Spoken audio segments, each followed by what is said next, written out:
Welcome back, everybody. You're watching Behind the Fame, and today's feature spotlight video is on legendary actress Margaret Dumont.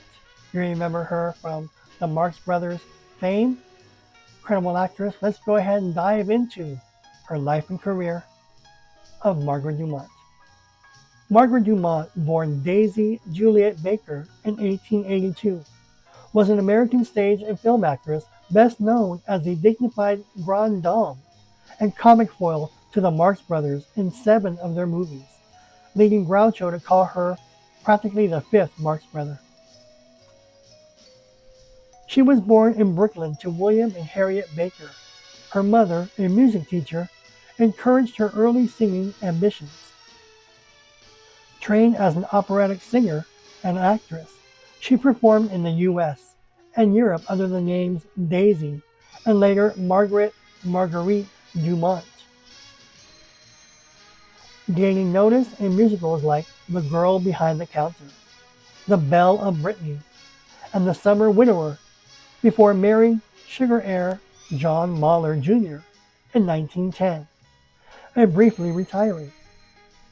After his death, in the 1918 influenza pandemic, she returned to Broadway, building a solid reputation in musical comedies such as The Fan, Go Easy, Mabel, The Rise of Rosie O'Reilly, and The Four-Flusher. Producer Sam H. Harris recommended her for Mrs. Potter in the Marx Brothers hit The Coconuts in 1925, leading to a run of rich widow roles opposite Groucho on stage and in films, including The Coconuts, Animal Crackers, Duck Soup, A Night at the Opera, A Day at the Races, At the Circus, and The Big Store. She specialized in playing a regal, wealthy society woman who absorbed Groucho's insults and flirtations without breaking character, a deadpan technique critics later recognized as crucial to making the Marx Brothers' anarchic humor land. Her performance as Mrs. Emily Upjohn in A Day at the Races earned a Screen Actors Guild Supporting Actress Award, and critics such as Andrew Saris later argued that her confrontations with Groucho are central to the appeal of the Marx films. Dumont appeared in 57 films, often as a dignified dowager opposite major comics including W.C. Fields, Wheeler and Woolsey, Laurel and Hardy, Red Skelton, Danny Kaye, Jack Benny, Abbott and Costello, and Martin and Lewis. And she also took occasional dramatic roles in titles like Youth on Parole, Dramatic School, and Stop, You're Killing Me. She worked steadily into the 1960s, with later roles in Zots, and What a Way to Go, and made TV appearances on shows such as The Donna Reed Show and The Colgate Comedy Hour. Contrary to the myth that she never understood the jokes, a 1942 interview and a 1965 TV appearance shows her timing ad-libs to let laughs land and clearly enjoyed Groucho's humor. 8 days before her death, she reunited with Groucho on the Hollywood Palace, reprising Hooray for Captain Spaulding from Animal Crackers.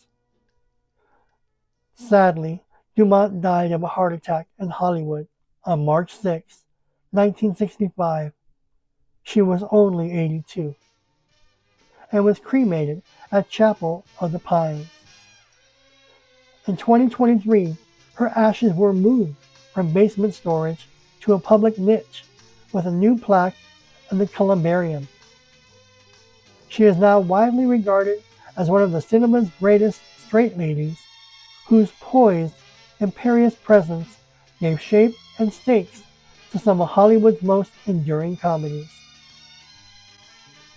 That was the life and career of legendary actress Margaret Dumont. Now, this woman, if you haven't seen the Marx Brothers, you have to have seen the Marx Brothers. But when she is on camera, you just look at the faces and the eyes that she makes and the rolling of her eyes when she's just being insulted by all the Marx Brothers specifically with Groucho, the one-liners, and it just either rolls off her head, but as an actress, she keeps a straight face. Because as a layman audience member like myself, you start cracking up because he's like really good with the zingers and one-liners and insults. And she has a comeback for everything or no comeback, but she's keeping a straight face. She's not breaking character. She's not nothing. But she's a phenomenal actress. Look her up on YouTube. Look up any of the Marx Brothers films. You're going to see her on there, and she helps make Groucho funny. Not that he's not funny on his own, but you know how there's like the Marx Brothers, Abbott and Costello, Lewis, and Dean Martin. Well, Groucho needed Margaret Dumont because he was more funnier, or he was funnier with Margaret Dumont when they had the scenes together than he was with his three other brothers. Just saying, that's just my opinion. Groucho was Groucho and on his game whenever he was next to Margaret Dumont, because he would just insult her, into the mud, just wail on her with insults. But as an actress, she just handled herself brilliantly. All right, that was the life and career of Margaret Dumont. You're here at Behind the Fame. Thank you for joining me, where we celebrate your favorite celebrities in music, film, theater, radio, and pop culture.